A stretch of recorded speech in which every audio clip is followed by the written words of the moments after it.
malam hari ini kita akan belajar untuk bisa kita mengerti dan percaya ada beberapa hal. Satu, kita akan belajar supaya mengerti dan percaya bahwa Tuhan Allah itu menciptakan manusia laki-laki dan perempuan. Jadi bukan laki-laki semua, bukan perempuan semua, tetapi laki-laki dan perempuan. Yang kedua, kita akan belajar untuk mengerti dan percaya bahwa manusia adalah makhluk yang unik. Allah memberi tugas kepada manusia, tugas yang unik juga.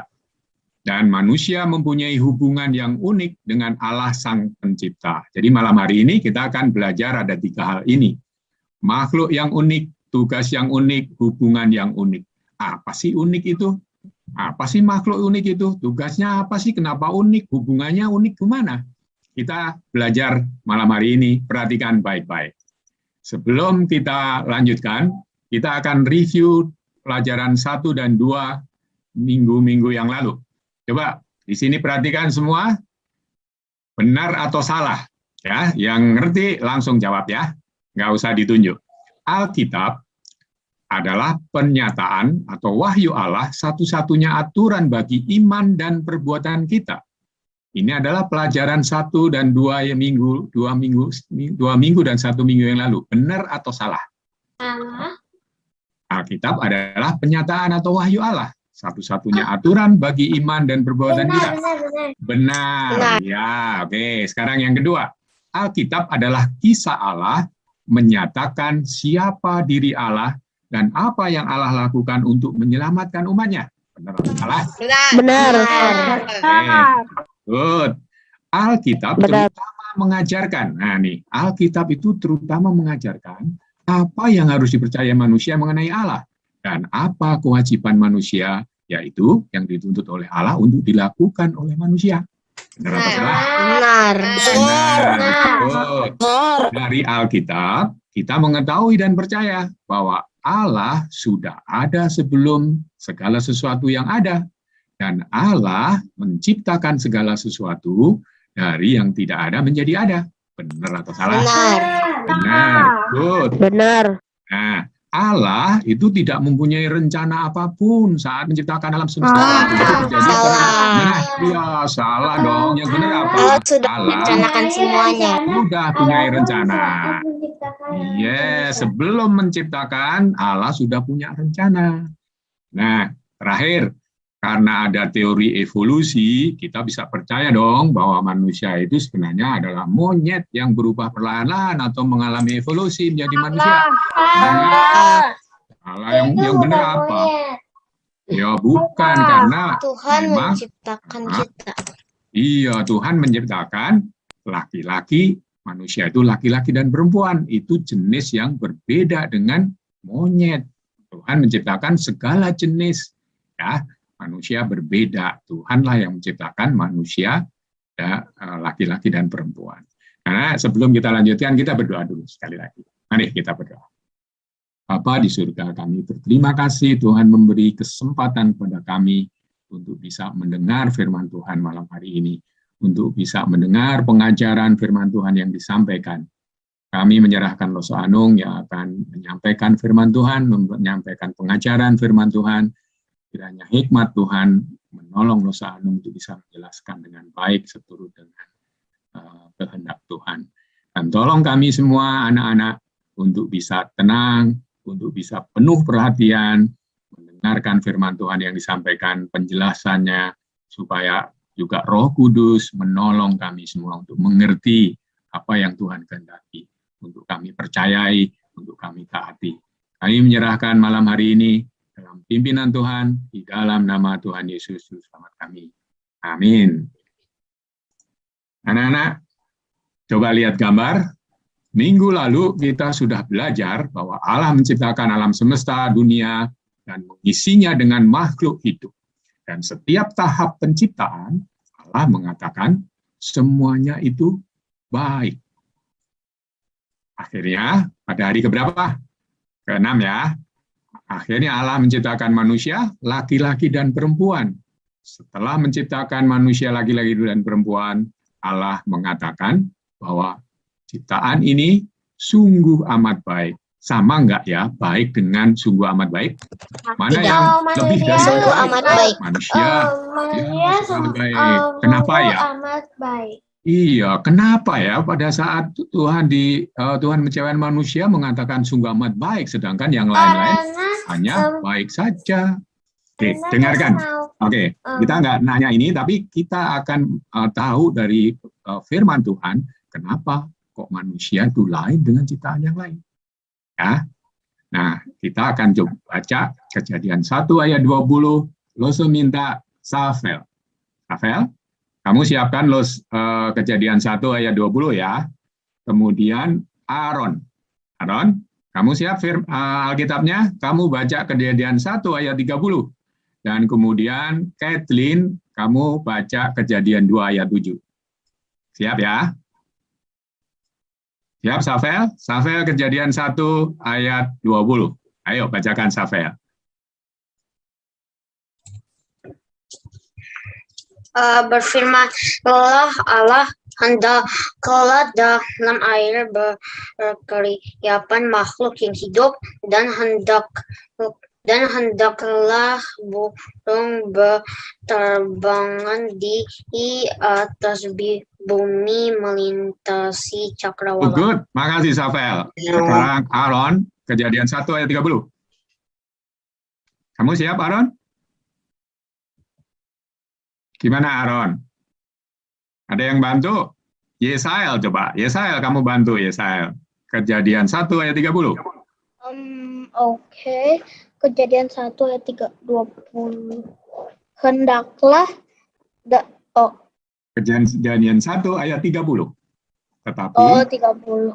ya, Tetapi kepada segala binatang di bumi dan segala burung di udara dan segala yang merayap di bumi yang bernyawa, kuberikan segala tumbuh-tumbuhan hijau menjadi makanannya, dan jadilah demikian. good. Terima kasih ya, Sal. Sekarang Kathleen, Kejadian 2 ayat 7. Ketika itulah Tuhan Allah membentuk manusia itu dari debu tanah dan menghembuskan nafas hidup ke dalam hidungnya. Demikianlah manusia itu menjadi makhluk yang hidup. Good, terima kasih Kathleen.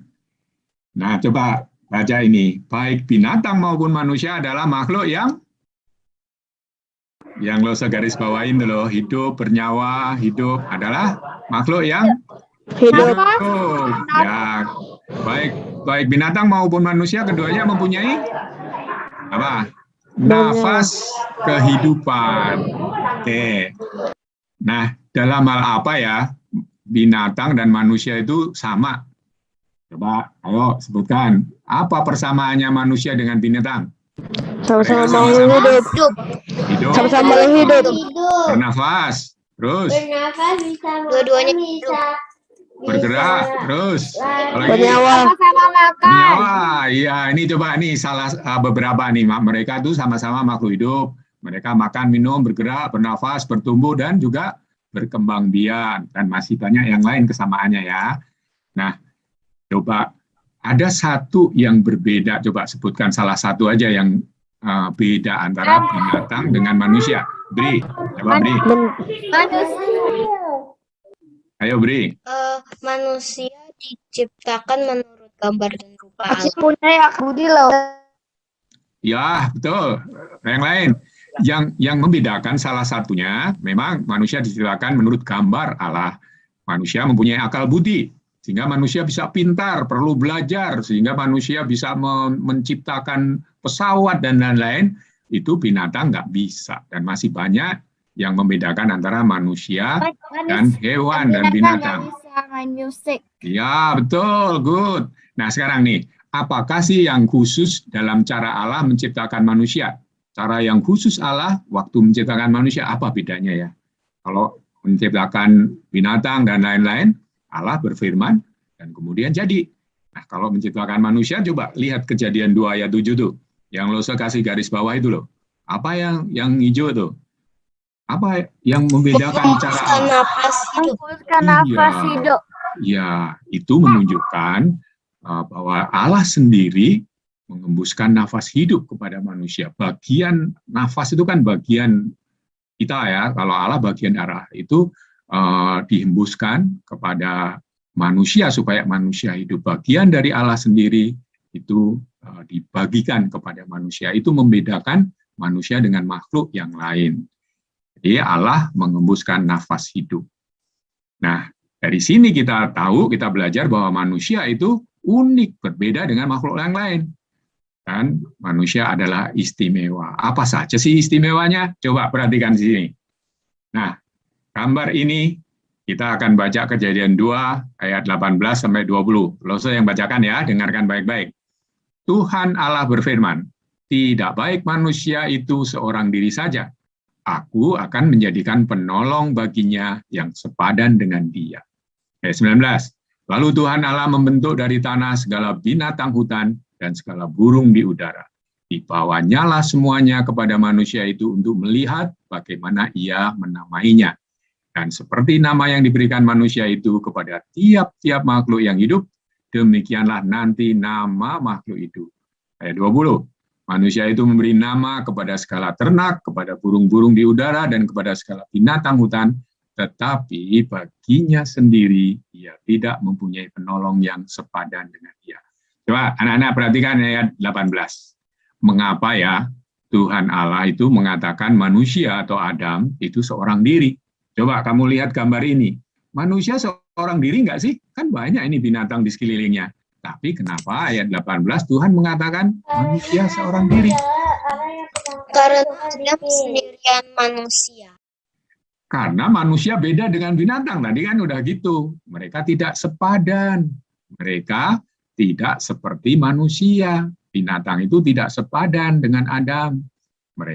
Binatang tidak ada yang seperti Adam, berbeda. Nah, apa yang Allah katakan tentang manusia saat penciptaan ayat 18? Coba dari ayat 18. Apa yang Allah katakan? Tidak baik. Tidak baik. Seorang diri. Tidak baik kalau manusia itu seorang diri saja. Good. Oke, terusin ya. Perhatikan sini. Kejadian 1 ayat 27. Loso minta deh, tolong bacain Gerard. Bacain di sini Gerard. Dari sini aja Gerard. Ya. Maka laki-laki dan maka ya. Kejadian 1 ayat 27. Ya. Maka Allah menciptakan manusia itu menurut gambarnya, menurut gambar Allah diciptakannya dia. Laki-laki dan perempuan diciptakannya mereka. Iya. Dari ayat ini, apa yang Allah beritahukan kepada kita ya? Allah menciptakan manusia itu laki-laki semua? Enggak. Laki-laki dan perempuan. Ya, Allah menciptakan manusia itu laki-laki dan perempuan. Laki-laki dan perempuan itu sama. Sama apanya ya? Sama-sama manusia. Mereka sepadan. Tapi bedanya apa? Sifatnya beda, nanti perannya beda, tanggung jawabnya juga berbeda. Allah dari kita juga bisa belajar bahwa kita bisa tahu dari firman Tuhan bahwa Allah itu menentukan bahwa perkawinan adalah antara laki-laki dan perempuan. Kalau kita lihat TV, ada pernikahan antara laki dan laki-laki, homo. Bener enggak ya? Bener enggak? Enggak. Enggak. Kalau ada lesbian? Enggak juga. Tidak juga, karena di sini jelas-jelas Tuhan menciptakan laki-laki dan perempuan. Perkawinan adalah antara laki-laki dan perempuan. Sekarang perhatikan sini, ada 2 gambar nih. Itu yang gambar atas, yang cowok itu mukanya cuma kelihatan separuh ya. Coba perhatikan yang bawah. Yang bawah ini lagi ngapain ya? Terus mukanya nggak kelihatan. Nah, coba kira-kira gimana supaya kita bisa melihat wajah mereka ya? Coba, pakai apa ini? Kaca. Bukan. Dengan apa Ini itu kaca. melihatnya? Kaca. Dengan kaca cermin, ya betul. Jadi kita melalui kaca cermin ini bisa tahu bahwa yang cewek ini sedang apa nih? Sedang menari, cantik ya. Itu ada di sini yang senang menari. Kalau menari, balet atau apa kan kita biasanya di depan cermin. Kenapa? Supaya tahu gerakan kita. Nah, dengan cermin, jadi cermin itu Apa gunanya? Cermin. Diri kita. Ya, betul. Untuk merefleksikan atau mencerminkan suatu objek atau suatu gambar. Oke.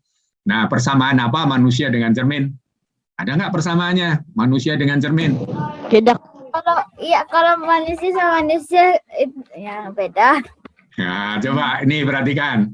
Mereka atau manusia dan cermin itu sama-sama merefleksikan suatu gambar. Coba, kalau cermin itu merefleksikan gambar orang yang di depannya, ya seperti gambar yang di kiri ini, kan merefleksikan gambar yang di depannya. Tapi manusia merefleksikan gambar siapa ya? Gambar orang lain, gambar Tuhan. Iya, betul. Manusia merefleksikan gambar Allah. Ya, gimana ya manusia merefleksikan gambar Allah? Nah, saat Allah menciptakan manusia, Allah memberi sebagian dari atribut, sifat, atau karakteristiknya, sehingga manusia bisa merefleksikan gambar Allah itu seperti apa, atau karakteristik Allah itu seperti apa, sifat Allah seperti apa. Ya. Nah, saat manusia jatuh dalam dosa, ini masalahnya. Maka manusia telah merusakkan gambar atau atribut Allah yang ada padanya, sehingga manusia tidak dapat merefleksikan gambar Allah dengan sempurna atau dengan semestinya. Teruskan. Sehingga ini coba, karena manusia berdosa, ibaratnya cerminnya ini jadi kapur, jadi rusak. Maka tidak bisa merefleksikan gambar Allah yang semestinya. Sekarang, lo tanya, akal budi, maha kuasa, maha hadir, maha tahu, tidak berubah, murah hati, dan seterusnya ini sifatnya siapa ya? Maha kuasa, maha hadir, maha tahu. Tuhan. Allah. Ya, ini adalah karakteristik, sifat, ciri-ciri, kualitas Allah. Disebut juga apa? Yang seperti ini, itu juga disebut atribut Allah. Nah, oke. Nah, coba perhatikan sini. Lose pakai gambar salib ini, ya, mewakili ini Allah. Terus ada yang bertanya mungkin, Lose, apakah Allah orang Kristen itu salib sih? Ya enggak lah ya. Ini salib ini menunjukkan Allah. Kenapa? Karena Allah sudah menjelma inkarnasi menjadi manusia, Kristus. Dan Kristus rela taat sampai mati di kayu salib dan bangkit kembali. Makanya ini yang Lose tunjukkan di sini. Allah diwakili dari sini adalah Kristus yang sudah bangkit dari kematian. Makanya salibnya nggak ada orangnya lagi. Ya. Nah, Allah menciptakan manusia menurut gambarnya. Kita bisa baca nanti di Kejadian 1 ayat 27. Sebagian dari atribut Allah yang biru tadi hilang kan? Bukan hilang ya. Ini sebagian ini bukan hilang, tapi sebagian atribut Allah itu diberikan kepada manusia untuk apa? Untuk merefleksikan Allah. Jadi kalau manusia itu baik, bisa mengasihi, berbuat adil, punya akal budi, dan selanjutnya, itu karena apa? Karena dia mendapatkan atribut ini dari Allah.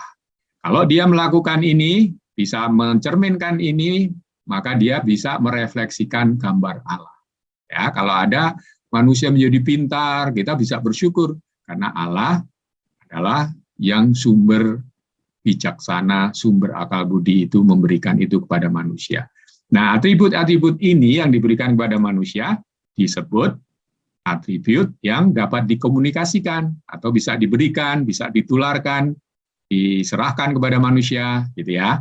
Nah, sekarang yang merah tadi itu adalah atribut yang dimiliki oleh Allah dan hanya Allah yang punya itu. Manusia tidak maha kuasa, manusia tidak maha hadir, manusia tidak maha tahu, dan manusia itu berubah, tidak berbeda dengan Tuhan, itu Allah tidak berubah.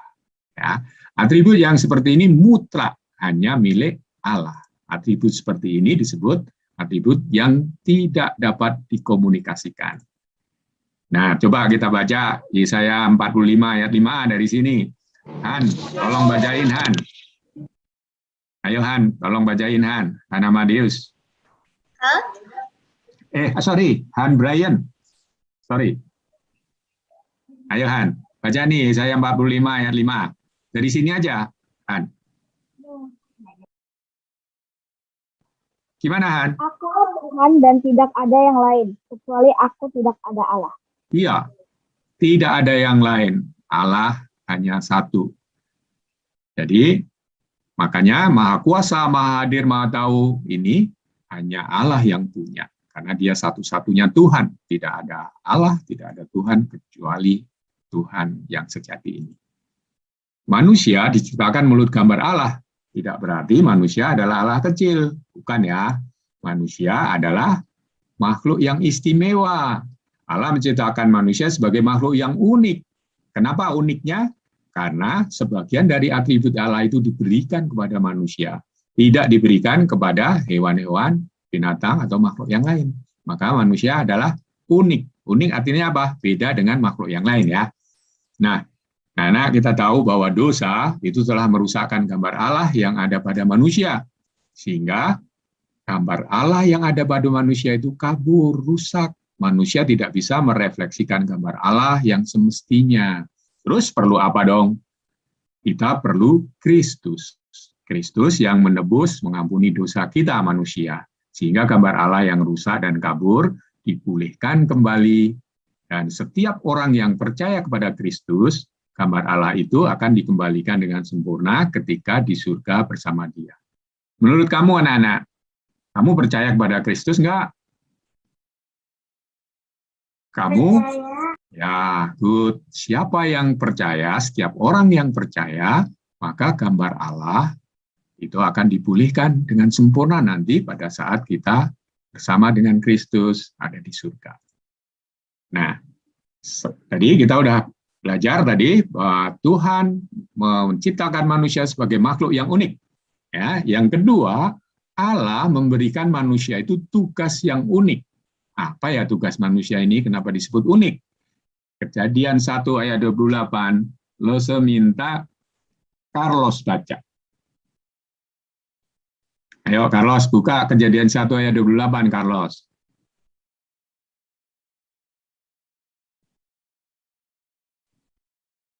Ayo, coba yang resign. Siapa yang resign? Baca, bantuin. Ayo. Baca. Ya, ayo baca, ayo. Allah memberkati mereka, lalu Allah berfirman kepada mereka, beranak cuculah dan bertambah banyak, penuhilah bumi dan taklukkanlah itu, berkuasalah atas ikan-ikan di laut dan burung-burung di udara, dan atas segala binatang yang merayap di bumi. Good. Terima kasih. Siapa tadi yang baca? Lose nggak lihat wajahnya? Siapa? Live. Ive. Thank you, Ive. Ya. Nah, Allah memberi tugas yang unik kepada manusia. Ya, tadi dari Kejadian 1 ayat 28. Tetapi apa yang Allah lakukan sebelumnya ya, sebelum memberikan tugas ini? Ive. Yang Lose garis bawah ini tuh, kan sebelum memberi tugas, apa itu kata-katanya? Ive. Ya. Ya, sebelum Allah memberi tugas kepada manusia yang dibaca tadi, Kejadian 1 ayat 28, apa yang Allah lakukan? Yang Lose garis bawah tuh? Tugas yang unik. Bukan, sebelum memberi tugas, apa yang Allah lakukan? Itu yang Lose kasih garis bawah. Allah memberkati mereka. Allah memberkati mereka. Yes, good. Ya, jadi Allah memberkati dulu, baru memberi tugas. Apa ya maksudnya ya? Maksudnya bahwa tugas itu juga nanti untuk kebaikan manusia. Itu juga berarti bahwa untuk menjalankan tugas, Tuhan memberi kekuatan pada mereka. Tuhan memberi sukacita kepada mereka, kepada manusia, supaya tugas-tugas itu bisa dilakukan. Tuhan memberi kekuatan kepada mereka. Itu ya. Jadi tidak sembarang kasih tugas. Tuhan sudah mempunyai rencana dan memberikan berkatnya terlebih dahulu sebelum manusia diberi tugas. Nah, ada tiga tugas di Kejadian 1 ayat 28 ini kita bisa belajar. 3 tugas Adam dan Hawa apa saja ya? Coba siapa aja deh yang ini, Cici, Jojo. Namakan binatang. Ya, oke. Enggak, coba perhatikan dari Kejadian 1 ayat 28. Apa saja itu tugasnya? Kan Lose udah kasih warna berbeda tuh. Apa saja tuh? Beranak cucu. Ya, good. Ya, oke. Itu berarti mempunyai anak ya, supaya gampang ya. Tugasnya adalah manusia punya anak. Beranak cucu, tambah banyak. Oke. Terus apa lagi? Ayo, coba Daryl. Memenuhi bumi. Iya, betul. Itu artinya, kata lainnya adalah menjelajahi dan menguasai bumi. Oke, yang ketiga apa? Berkuasalah atas ikan di laut dan burung di langit. Iya, betul. Oke, itu kata lainnya adalah memelihara ciptaan Allah. Coba ingat-ingat nih, Tuhan memberi tugas kepada Adam dan Hawa untuk beranak cucu, mempunyai anak, untuk menjelajahi, menguasai bumi, untuk memelihara ciptaan Allah. Ingat-ingat ya, 3 tugas yang Tuhan berikan kepada Adam dan Hawa waktu itu. Nah, tugas itu bukan hanya untuk Adam loh. Kenapa? Karena Allah menciptakan Hawa untuk menjadi penolong Adam. Artinya apa? Hawa menolong Adam untuk menjalankan tugas ini juga. Jadi laki-laki dan perempuan sama menjadi punya tugas ini juga. Nah, tugas ini itu juga berlaku juga. Tuhan juga memberikan tugas ini kepada anak cucu Adam dan Hawa. Bahkan untuk semua orang, termasuk kita yang hidup sekarang mempunyai tugas yang sama. Nah, menurut kamu punya 3 tugas ini juga enggak? Menurut kamu, Marsha, Moses Kingley. Ada besar. Ya, betul. Kita semua, termasuk kamu anak-anak, mempunyai tugas ini juga. Nah, kalau kita masih kecil, kira-kira apa ya tugas kita ya? Belajar sungguh-sungguh. Ya, pertama, kamu belajar firman Tuhan, ya, supaya mengerti kehendak Tuhan. Makanya ikut sekolah minggu seperti ini.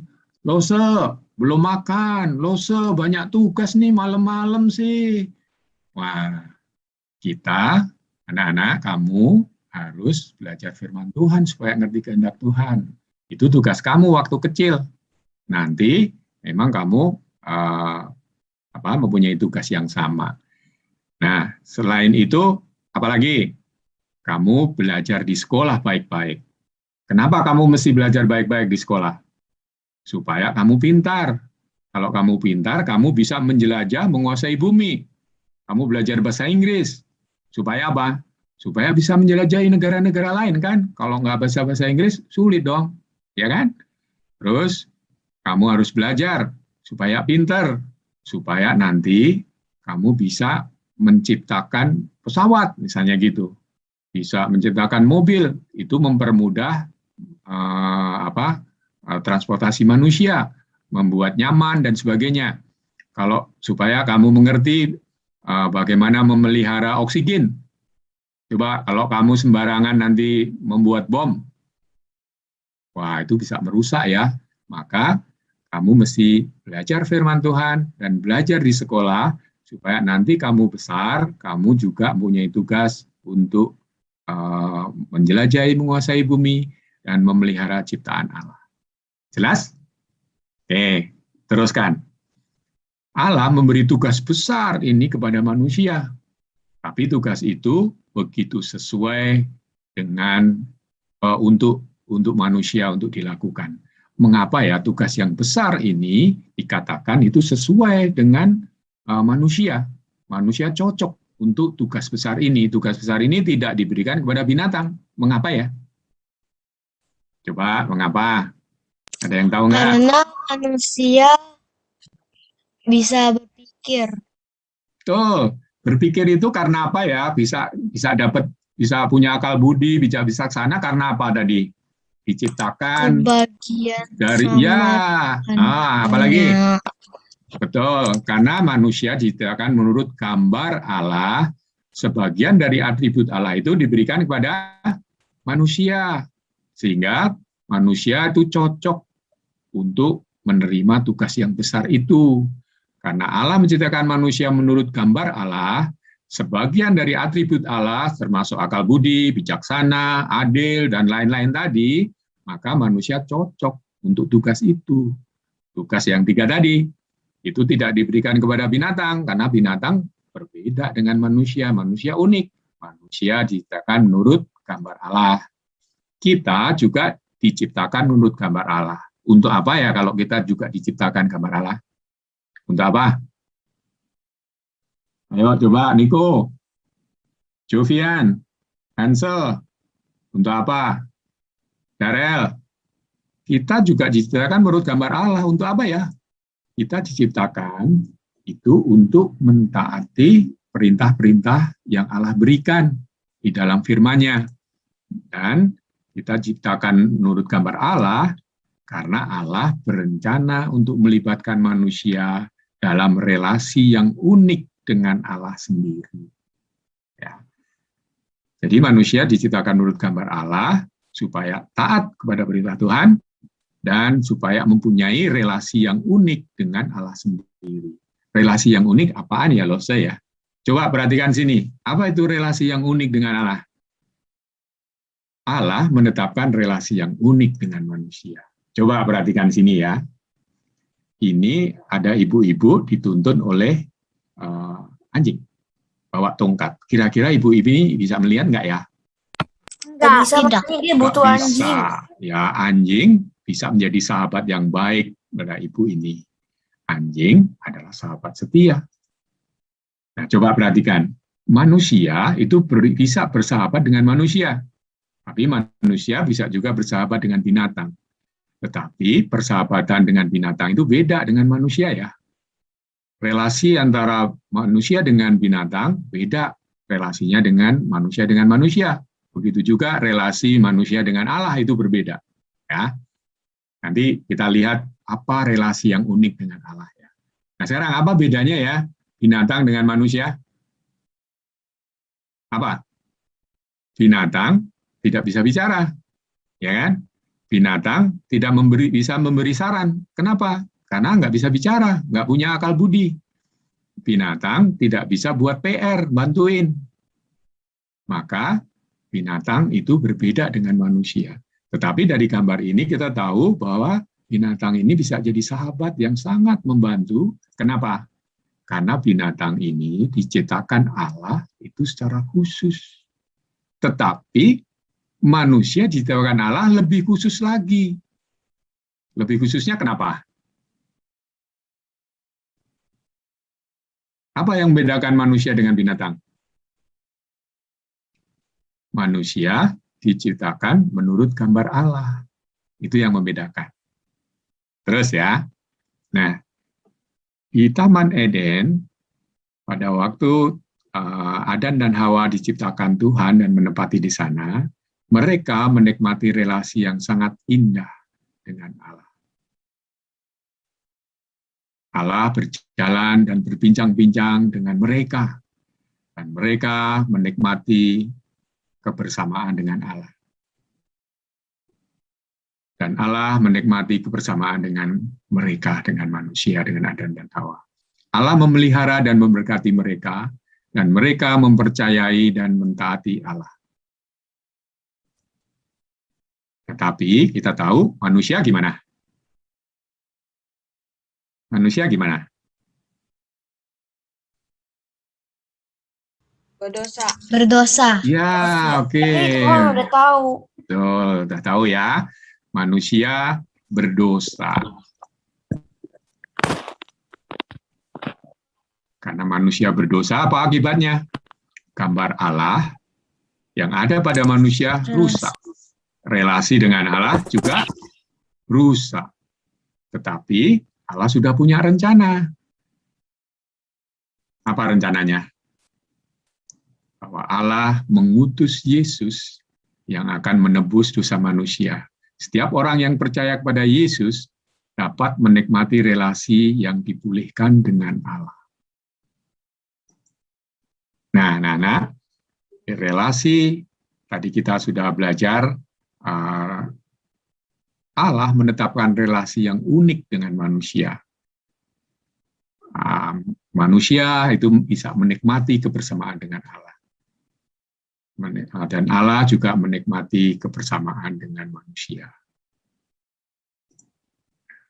Dari sini kita sudah belajar apa saja? Apa yang kita sudah pelajari?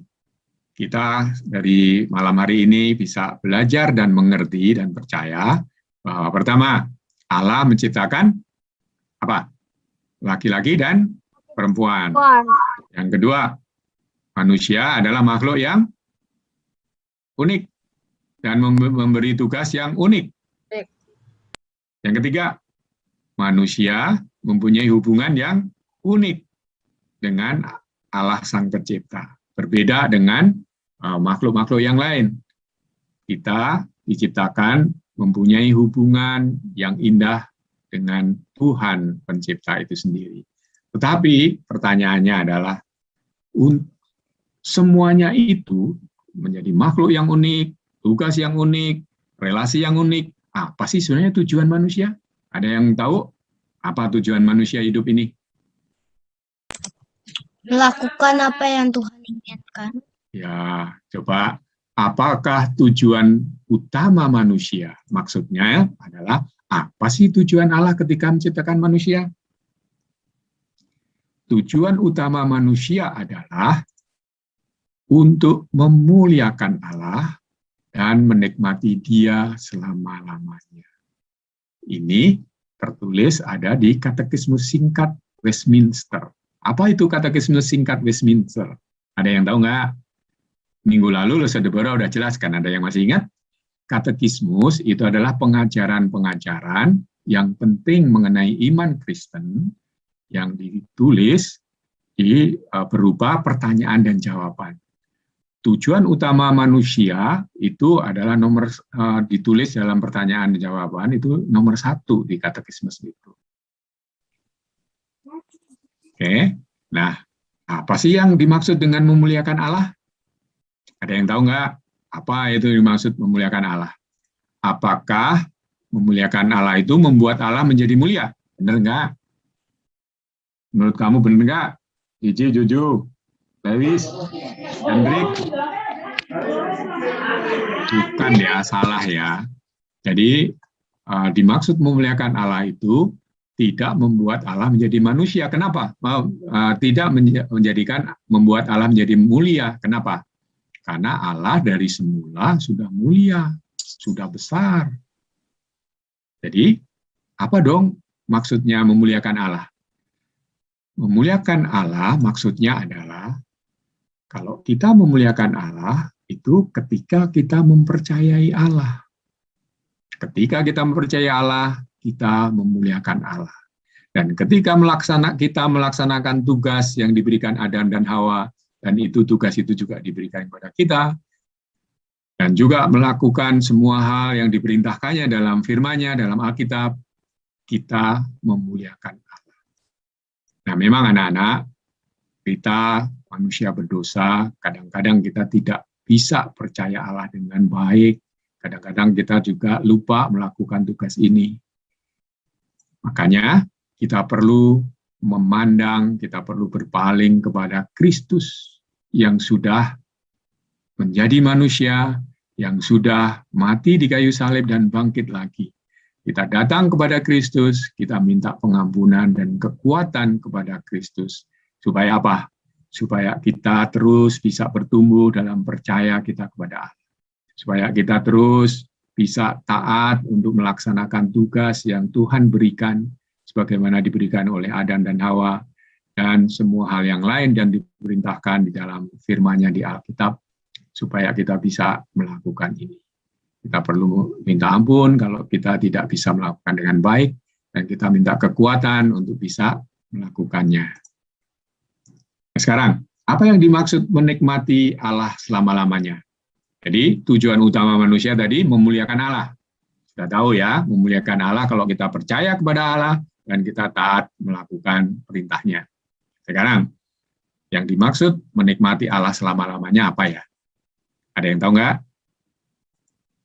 Nah, menikmati Allah selama-lamanya itu maksudnya adalah kalau kita hidup bagi Allah. Hidup kita bukan untuk diri sendiri. Dan perhatian kita terpusat kepada Allah. Coba anak-anak perhatikan. Kalau hidup kita itu terpusat pada diri kita sendiri, misalnya ya, sekarang kan misalnya kita harusnya mendengar firman Tuhan, mendengar pengajaran yang disampaikan, tapi kita tidak terpusat di pengajaran itu misalnya. Kita maunya main game sendiri, kita ingat banyak tugas, kita lapar karena belum makan, wah, maka kita perlu terus belajar, bertumbuh, supaya perhatian kita terpusat kepada Allah. Mendengar firman Tuhan baik-baik, memperhatikan pengajaran yang disampaikan. Kalau kita terus terpusat pada Allah, hidup bagi Allah, kita akan semakin mengenal Allah. Kita akan semakin menikmati Allah. Dan relasi dengan Allah akan menjadi lebih baik. Nah, kalau relasi kita menjadi lebih baik, maka kita akan menemukan bahwa bersama Allah itu menyenangkan. Kita mendengar firman Tuhan, mendengar pengajaran firman Tuhan menjadi mengerti Allah yang luar biasa, yang berkuasa, yang mengasihi kita, itu akan menyenangkan bagi kita. Dan itu indah karena Tuhan menyertai kita, memberkati kita, mengasihi kita, memimpin kita, menolong kita waktu belajar, itu akan menyenangkan kita. Indah, penuh kasih, kita bisa menikmati Allah selama-lamanya. Ya. Nah, siapa yang bisa hidup bagi Allah? Menurut kamu, apakah kita bisa hidup bagi Allah ya? Coba menurut kamu bisa nggak? Audrey, Felicia, Heidi, menurut kamu bisa hidup untuk Allah nggak? Bisa. Bisa. Ya, kenapa kita bisa? Kita bisa hidup bagi Allah. Dan hidup bagi Allah itu bisa dilakukan oleh setiap orang yang dosanya sudah diampuni. Kapan dosanya diampuni? Ketika mereka percaya kepada Kristus. Anak-anak, sekali lagi, kamu bisa nggak hidup bagi Allah? Bisa nggak? Bisa. Bisa. Kenapa bisa? Karena kita diciptakan menurut gambar dan rupa. Oke, karena Yesus Tuhan sudah mati di kayu salib. Ya, karena dosa kita sudah diampuni ketika Yesus mati dan bangkit kembali. Siapa yang percaya kepada Kristus, setiap orang yang percaya kepada Kristus, termasuk kamu, termasuk kita, dosanya sudah diampuni. Dan setiap orang dosanya sudah diampuni, kita bisa hidup bagi Allah. Nah, Roh Kudus itu memberi keinginan kepada orang-orang yang percaya itu, termasuk kita, termasuk kamu anak-anak. Roh Kuduslah yang menolong, memberi keinginan kepada kamu untuk hidup bagi Allah. Nah, kita itu tidak bisa melakukan dengan sempurna. Tetapi ketika kita taat pada Tuhan, dan kita mulai menjalankan perintahnya, Allah dihormati dan dimuliakan dalam hidup kita. Kalau kita belajar dengan baik, ikut sekolah minggu dengan baik, mendengar firman Tuhan dengan baik, pengajaran diperhatikan baik-baik dan mengerti, Tuhan dimuliakan, Tuhan dihormati. Ketika kita percaya dan kita taat kepada Allah, Allah dihormati dan dimuliakan. Nah, Allah memberi sukacita kepada kita, kepada mereka yang mau percaya dan taat. Nah, anak, pelajaran pada malam hari ini sudah selesai. Kita tutup, kita berdoa dulu, mengucap syukur untuk malam hari ini. Ayo kita berdoa. Bapa di surga, kembali kami berterima kasih sudah mendengar firman Tuhan dan pengajaran yang disampaikan. Kami berterima kasih karena kami, anak-anak, masing-masing diciptakan menurut gambar Allah.